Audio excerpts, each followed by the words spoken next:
You and your family are going broke right now, and you don't even know it. When the gold standard was set in place, the price of gold remained a constant $20.65 per ounce, and this price fluctuated only 1 penny over the years 1833 to 1890. That means that for 57 years, the US dollar was literally as good as gold. And that's how the United States currency was designed to be from the very beginning.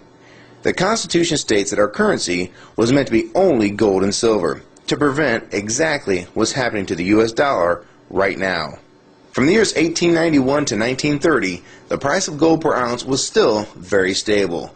The low was $20.58 per ounce, and the high was $21.32. And this means that between the years of 1833 to 1930, for a total of 97 years, the price of gold changed in US dollars only 74 cents from top to bottom. Interestingly enough, the price of gold hit an all-time low during the Depression year of 1931.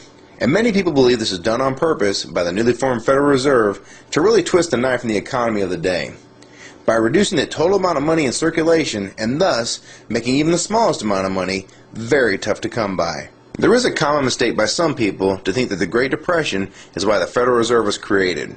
The truth is the Federal Reserve was in fact created in 1913, and this is well before the Great Depression. Since the Fed's creation, we've been slowly going off the gold standard, until finally, on August 15, 1971, President Nixon, one of the worst presidents in our country's short history, announced the United States would no longer redeem U.S. currency for gold.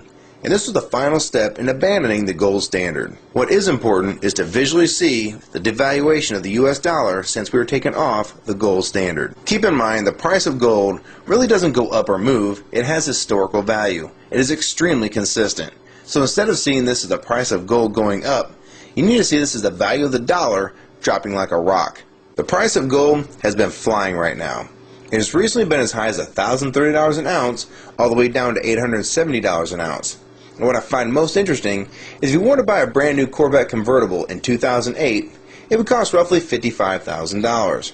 So in gold, that'd be roughly 60 ounces of gold at the spot price of $930 per ounce.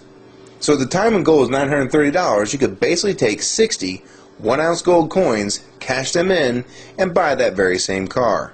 Inversely, if you remove inflation and the devaluation of the dollar, as that the U.S. currency was still attached to the gold standard, as it was originally intended when this country was founded, that same car being bought with the same 60 ounces of gold would have a gold standard value of only $1,200, or the same 60 $20 1-ounce double eagles. So if that car price today is $55,000 and the gold standard value is $1,200, this means that we're sitting on roughly $53,800 inflation over the last 100 years for a $1,200 item. This brings the original dollar value to roughly 2 cents of today's money. I'm sure this is pretty tough to imagine, and some people can't handle this concept and will try and blow it off as incorrect. The fact is, this is what's really going on with our currency. Don't believe me? Try this one. Back in 1964 and earlier, a quarter would buy you roughly a gallon of gas.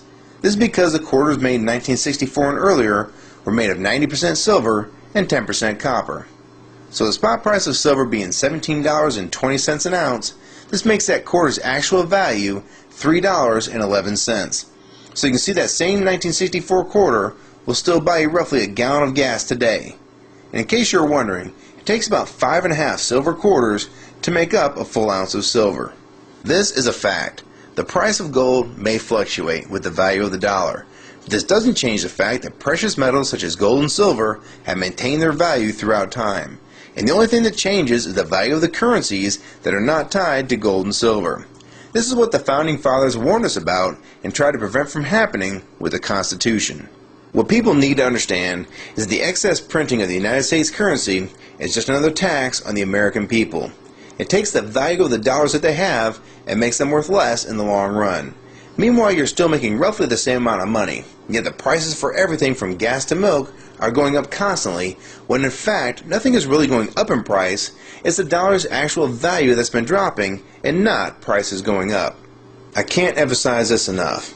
If you like this video and find it helpful, please rate it and share your comments on the subject, favorite it, and most importantly, please share this video with everyone you know.